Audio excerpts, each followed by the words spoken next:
നമസ്കാരം. തായ്ലൻഡിലെ ഫുക്കറ്റിൽ നിന്ന് ന്യൂഡൽഹിയിലേക്ക് പറന്ന എയർ ഇന്ത്യ വിമാനം ആകാശത്ത് വെച്ച് 300 അടിയോളം പെട്ടെന്ന് താഴേക്ക് പതിക്കുകയും 20ഓളം യാത്രക്കാർക്ക് പരിക്കേൽക്കുകയും ചെയ്ത സംഭവം കേവലം ഒരു യാദൃച്ഛിക സാങ്കേതിക തകരാറല്ല, മറിച്ച് ഗുരുതരമായ മാനുഷികാനാസ്ഥയുടെ നേർചിത്രമാണെന്ന് പൈലറ്റിന്റെ വെളിപ്പെടുത്തൽ തന്നെ വ്യക്തമാക്കിയതാണ്. ജോലി സമയത്ത് കോക്പിറ്റിൽ ഉറങ്ങിപ്പോയെന്ന പൈലറ്റിന്റെ മൊഴിയും ഡ്രഗ് ടെസ്റ്റ് പോസിറ്റീവായെന്ന കണ്ടെത്തലും വ്യോമയാന മേഖലയിൽ നിർബന്ധമായും പാലിക്കേണ്ട സുരക്ഷാ പ്രോട്ടോക്കോളുകൾ എത്രത്തോളം ലംഘിക്കപ്പെടുന്നു എന്നതിന്റെ ഞെട്ടിക്കുന്ന തെളിവ് കൂടിയാണ്. തൊഴിൽപരമായ കടുത്ത മാനസിക സമ്മർദ്ദവും ഉറക്കമില്ലായ്മയും മൂലമാണ് താൻ ഡോക്ടർ നിർദ്ദേശിച്ച മരുന്ന് കഴിച്ചതെന്നും അത് കോക്പിറ്റിൽ ഉറങ്ങിപ്പോകുന്നതിലേക്ക് നയിച്ചെന്നുമാണ് പൈലറ്റിന്റെ വാദം. എന്നാൽ കൃത്യമായ വിശ്രമം ലഭിക്കാത്തതും മരുന്ന് കഴിക്കുന്നതുമായ അവസ്ഥ ഒരു പൈലറ്റ് എയർലൈൻ അധികൃതരെ മുൻകൂട്ടി അറിയിക്കണമെന്ന സിവിൽ ഏവിയേഷൻ ഡയറക്ടറേറ്റ് ജനറലിന്റെ മാനദണ്ഡം ഇവിടെ ലംഘിക്കപ്പെട്ടു. അതിലുമുപരിയായി വിമാനം ടേക്ക് ഓഫ് ചെയ്ത ശേഷം ഡ്യൂട്ടിയിലായിരിക്കെ ഉറങ്ങാൻ തയ്യാറായതും ശുചിമുറിയിൽ പോയി തിരികെ വന്ന ശേഷം ഫസ്റ്റ് ഓഫീസറുടെ പുറകിൽ സംസാരിച്ചു നിന്നതുമെല്ലാം അച്ചടക്കമില്ലായ്മയുടെയും ജാഗ്രത കുറവിന്റെയും ഉദാഹരണങ്ങളാണ്. നൂറുകണക്കിന് യാത്രക്കാരുടെ ജീവൻ കൈകളിൽ സൂക്ഷിക്കുന്ന കോക്പിറ്റിലെ പൈലറ്റുമാരുടെ മാനസികവും ശാരീരികവുമായ ക്ഷമത ഉറപ്പാക്കാൻ ശക്തമായ സംവിധാനം ഉണ്ടാകേണ്ടതുണ്ട്. പൈലറ്റുമാരുടെ ജോലിഭാരവും ലേ ഓവർ വിശ്രമ സമയങ്ങളും കൃത്യമായി നിരീക്ഷിക്കപ്പെടുന്നുണ്ടോ എന്ന് എയർലൈനുകൾ പരിശോധിക്കണം. അതേസമയം ലഹരിയുടെയോ വീര്യമേറിയ മരുന്നുകളുടെയോ സ്വാധീനത്തിൽ വിമാനം പറത്തുന്നത് ഒരു തരത്തിലും ന്യായീകരിക്കാൻ കഴിയില്ല. എയർക്രാഫ്റ്റ് ആക്സിഡന്റ് ഇൻവെസ്റ്റിഗേഷൻ ബ്യൂറോയും DGCAയും ഈ വിഷയത്തിൽ സമഗ്രവും കർശനവുമായ അന്വേഷണം നടത്തണം. കുറ്റക്കാരായ ജീവനക്കാർക്കെതിരെ മാതൃകാപരമായ നടപടിയെടുക്കുന്നതിനൊപ്പം വിമാന കമ്പനികളുടെ സുരക്ഷാ പരിശോധനകളിൽ കടന്നുകൂടിയ വീഴ്ചകൾ പരിഹരിക്കുകയും വേണം.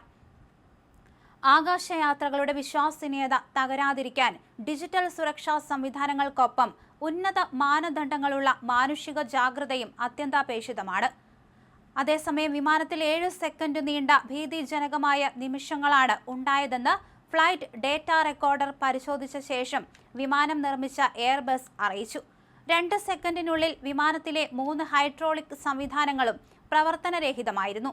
തുടർന്ന് സർവ്വ നിയന്ത്രണങ്ങളും 4 സെക്കൻഡ് സമയം നഷ്ടപ്പെട്ടിരുന്നു. 2-3 സെക്കൻഡുകൾക്കുള്ളിൽ 4 ജാഗ്രതാ നിർദ്ദേശങ്ങളാണ് ഉണ്ടായത്.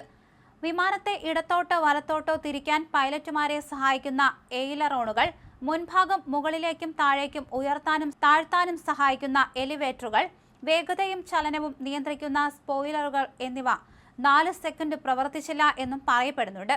3 ഹൈഡ്രോളിക് സംവിധാനങ്ങളും പ്രവർത്തനരഹിതമായതോടെ സ്വയം നിയന്ത്രണ സംവിധാനമായ ഓട്ടോ പൈലറ്റ് വിച്ഛേദിക്കപ്പെട്ടു.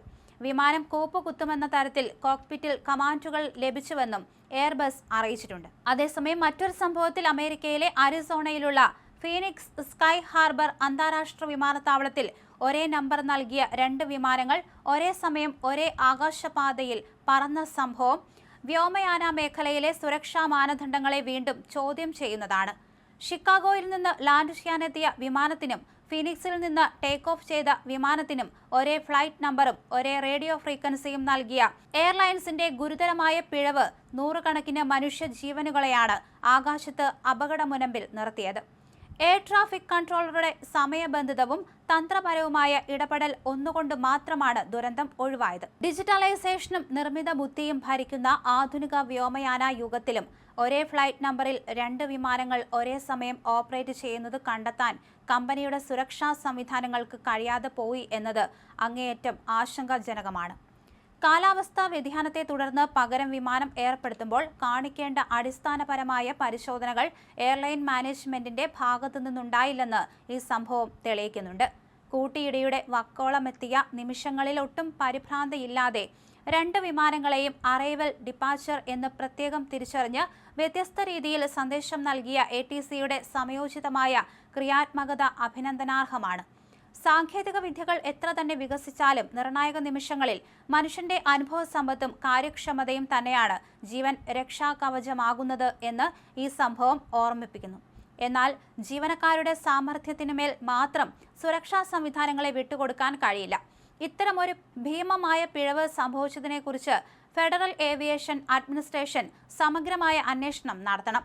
വ്യോമയാന ചരിത്രത്തിലെ അവിചാരിത ദുരന്തങ്ങളിൽ ഭൂരിഭാഗവും ഇതുപോലുള്ള ചെറിയ മാനുഷിക സാങ്കേതിക പിഴവുകളുടെ ഫലമായിരുന്നു. ഇനിയൊരു വിമാനത്താവളത്തിലും ഇത്തരം ഇരട്ട നമ്പർ ആശയക്കുഴപ്പങ്ങൾ ഉണ്ടാകാതിരിക്കാൻ ആഗോളതലത്തിൽ തന്നെ കർശനമായ പരിശോധനാ പ്രോട്ടോക്കോളുകൾ നടപ്പിലാക്കാൻ ഈ സംഭവം കണ്ണു തുറപ്പിക്കേണ്ടതാണ്.